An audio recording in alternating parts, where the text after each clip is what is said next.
السلام علیکم ناظرین، ڈسٹرکٹ نیوز یوٹیوب چینل میں خوش آمدید۔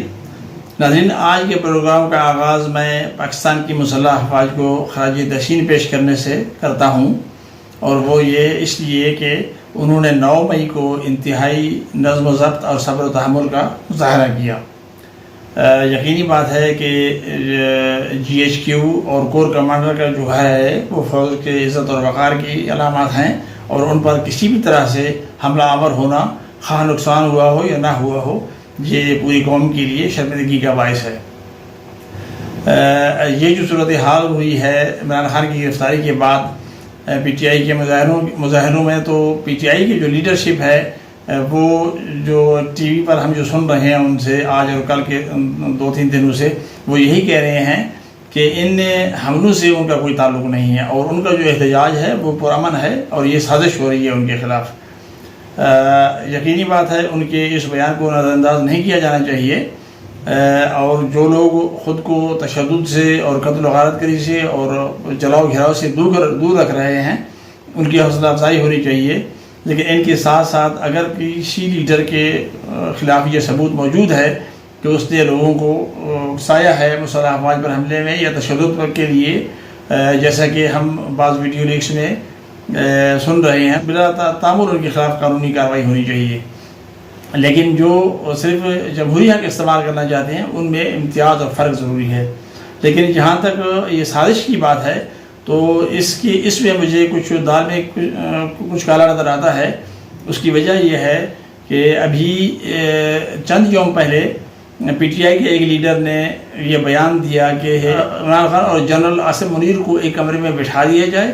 اور وہ اس وقت تک وہاں بیٹھے رہیں جب تک وہ معاملات سیٹل نہیں کر لیتے۔ اسی طرح یہ بھی خبریں ہم نے سنی ہیں اور پڑھی ہیں کہ مس کمیونیکیشن بہت زیادہ ہو رہی ہے اس کی PTI کی قیادت میں اور اسٹیبلشمنٹ کے درمیان۔ تو جنرل عاصم منیر اور عمران خان کو ساتھ بٹھانے اور مس کمیونیکیشن کی اطلاعات کے فوری بعد عمران خان کی گرفتاری اور پھر جلاؤ گھراؤ اور مسلح افواج کے جو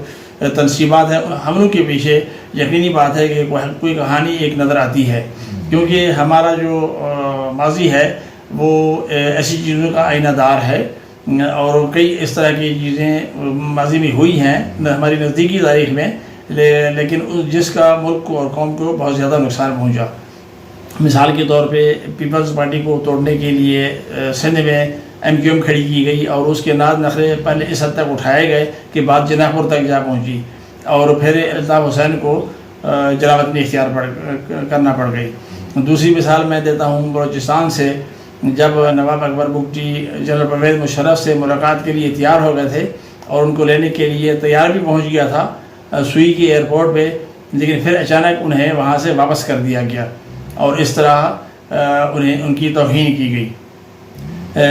یہ تو ہم دیکھتے ہیں کہ وقتی طور پر بعض چیزوں کو کنٹرول کر لیا جاتا ہے، لیکن جو ان کے مضمرات ہیں یا جو ان کے اثرات ہیں وہ بہت دیرپا ہوتے ہیں، اور ریاست پاکستان کو کتنا نقصان ہوتا ہے اس کا کوئی اندازہ نہیں۔ آج تک آپ دیکھ رہے ہیں کہ کراچی کو کنٹرول کرنے کے لیے ریاست کے کتنے وسائل برباد ہو رہے ہیں اور کتنا وقت ضائع ہو رہا ہے۔ اسی طرح بلوچستان میں CPEC رکا ہوا ہے، اور اس کی سیکورٹی کے لیے ہم نے ایک ڈویژن فوج لگا رکھی ہے، لیکن وہ ابھی تک وہاں پہ صورتحال قابو میں نہیں آ رہی، نہ ہی اس پہ عمل درآمد ہو رہا ہے، اور صوبہ عدم استحکام کا شکار ہے۔ اسی طرح بلوچستان میں قیام امن کے لیے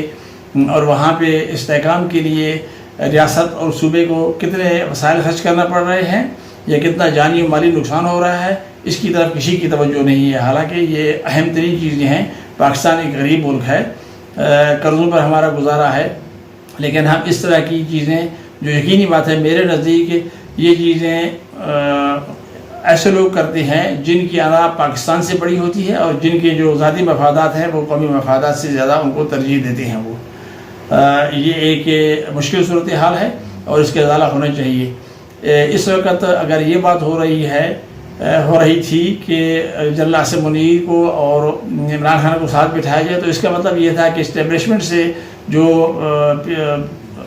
PTI کے اختلافات تھے ان کو ختم کیا جائے۔ یہ بھی توقع کی جا رہی تھی کہ اگر ایسی کوئی ملاقات ہو تو جو موجودہ حکومت ہے PDM کی، اور اس کے اور پی ٹی آئی کے درمیان کوئی درمیانی راستہ نکالا ہے، کیونکہ جو پی ڈی ایم کی حکومت ہے وہ تقریباً تمام اہم سیاسی قوتوں پر مشتمل ہے جن کے مفادات مشترکہ ہیں، اور ان کے مقابلے میں پی ٹی آئی ہے، تو دونوں ایکسٹریم اینڈز پہ جا رہی ہیں۔ میں اس سلسلے میں رانا ثناء صاحب کا ایک بیان کوٹ کرنا چاہتا ہوں، جس میں انہوں نے کہا تھا کہ جہاں ہمارے وجود کی نفی ہوگی تو ہم ہر حد تک جائیں گے۔ یقینی بات ہے جب آپ کسی کو دیوار کے ساتھ لگائیں گے اور اس کی وجود کی نفی ہوگی تو پھر وہ ہر کام کر گزرنے کو تیار ہوگا، اور یہ جو صورتحال ہے یہ دونوں طرف بلکہ تینوں کی طرف، نہ اس اسٹیبلشمنٹ کو ایسی صورتحال کا سامنا ہونا چاہیے، نہ پی ڈی ایم کو، نہ پی ٹی آئی کو، کیونکہ یہ پاکستان کے مفاد کے خلاف ہے۔ تو اس صورت میں توقع تو یہ تھی، لیکن یہ پتہ ضرور لگانا چاہیے کہ جب مسلح افواج کی تنصیبات پر حملے ہو رہے تھے تو اس وقت پولیس کیوں نہیں سامنے آئی اور حساس علاقوں تک کیوں پہنچنے دیا گیا مظاہرین کو، کیوں کارروائی نہیں ہوئی پر وقت ان کی، حالانکہ جن مظاہرین نے جی ایس یو پہ حملہ کیا یا جو کور کمانڈر لاہور کے گھر پہ جنہوں نے حملہ کیا، ان کی تعداد اتنی زیادہ نہیں تھی کہ وہ قابو میں ان کو نہ لا سکے پولیس۔ اگر آپ پولیس کو ہی فری ہینڈ دے دیتے تو یقینی بات ہے کہ وہ آپ کو ایک بھی مظاہر وہاں پہ نظر نہیں آتا احتجاج کرنے والا۔ لیکن لگتا یہ ہے کہ ایک سازش کے تحت فوج کو پی ٹی آئی کے ورکروں کے سامنے لایا جا رہا ہے، یا ان دونوں کو آپس میں ٹکرانے کی کوشش ہو رہی ہے، جو یقینی بات ہے پاکستان کو ایک مشکل صورتحال کی طرف لے جائے گی، اور اس کا ازالہ ضروری ہے۔ ناظرین، یہ اب بھی ضروری ہے کہ اپنی اناد اور مفاد کے مقابلے میں پاکستان کی جو وقار ہے، جو پاکستان کا مفاد ہے، اس کو مقدم رکھا جائے، اور سیاسی جو صورتحال ہے اس میں افراتفری بڑھانے کے بجائے اور قوت سے مسائل کو حل کرنے کے بجائے سیاسی معاملات کا حل سیاست سے ہی نکالا جائے، کیونکہ اگر ہم اپنے ماضی سے سبق نہیں سیکھیں گے تو باہر سے کوئی آ کے ہمیں نہیں سکھائے گا۔ تو ہماری یہ دعا ہے کہ اللہ تعالیٰ پاکستان کو امن کا گہوارہ بنائے اور ہمیں مخلص رہنما نصیب کرے جو قوم کو مشکل صورتحال سے نکالنے میں کامیاب ہو سکیں۔ پروگرام کے بارے میں اپنی رائے ضرور دیجیے۔ اللہ حافظ۔